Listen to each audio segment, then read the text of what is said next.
Nzambe na likolo batatoli bosantu na yo. Oza Nzambe na motema nanga na yembi bo Nzambe na yo. Batindikanga pona koya, heureusement na koya ki na loboko na yo. Na ye na litatoli ya motema na yembi Oza Nzambe. Bamaladi babwaka na banzela na mosala olekisela ngango na lisi pasi. Nazali bénéficiaire angolu na yembi Oza Nzambe.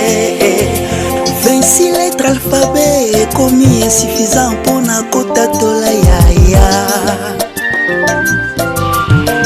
Oza Nzambe.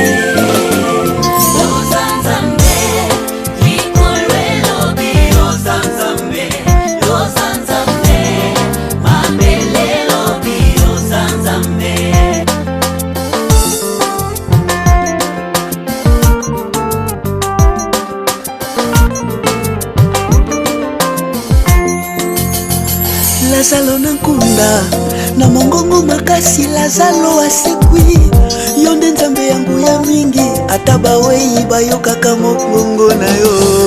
Oza Nzambe ikolwe lobi Oza Nzambe.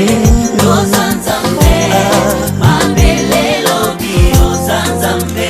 Mwasa tanga makila asimbi elamba ya pamba ye azwi lobiko yonde Nzambe yangu ya mingi, ata elamba olata eyeba yonde Nzambe.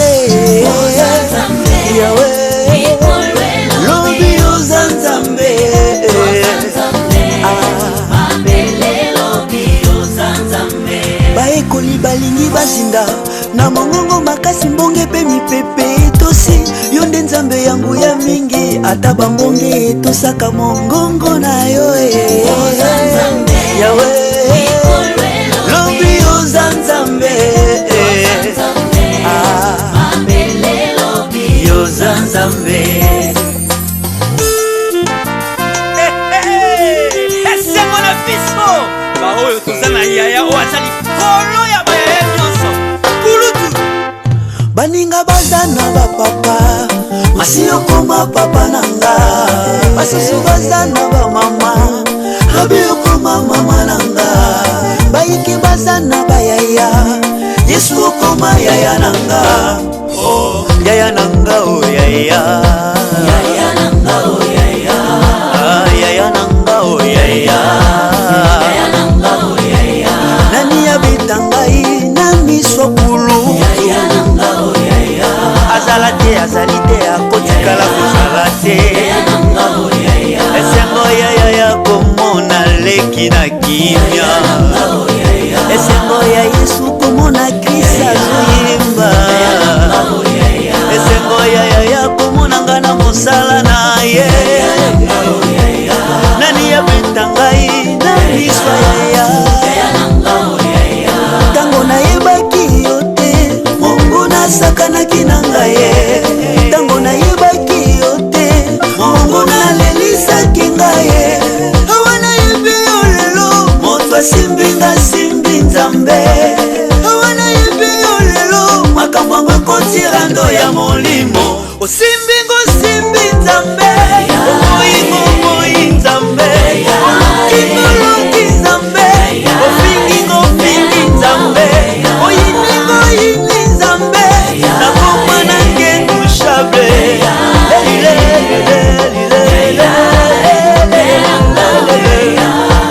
Kulutu nanga elombe yaya nanga elombe. Ngape nakomi elombe yaya nanga. Omoyi Nzambe.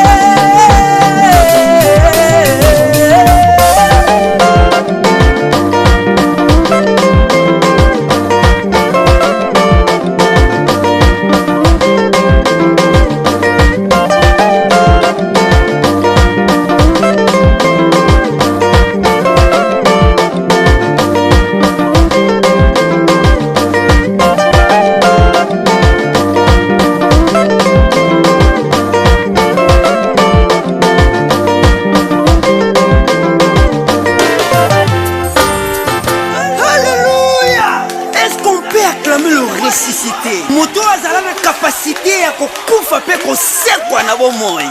Moto oyo tika likolo polele po tomona pe tobika nkembo na ye. Oui, mon rédempteur est vivant et il s'est déjà levé. Le premier depuis la croix de Golgotha. Oyo akopesa yo kanda kozwa te po ye apesa biso déjà esengo ya libela. Jésus-Christ de Nazareth, le né de ma famille. Kulutu. Alléluia.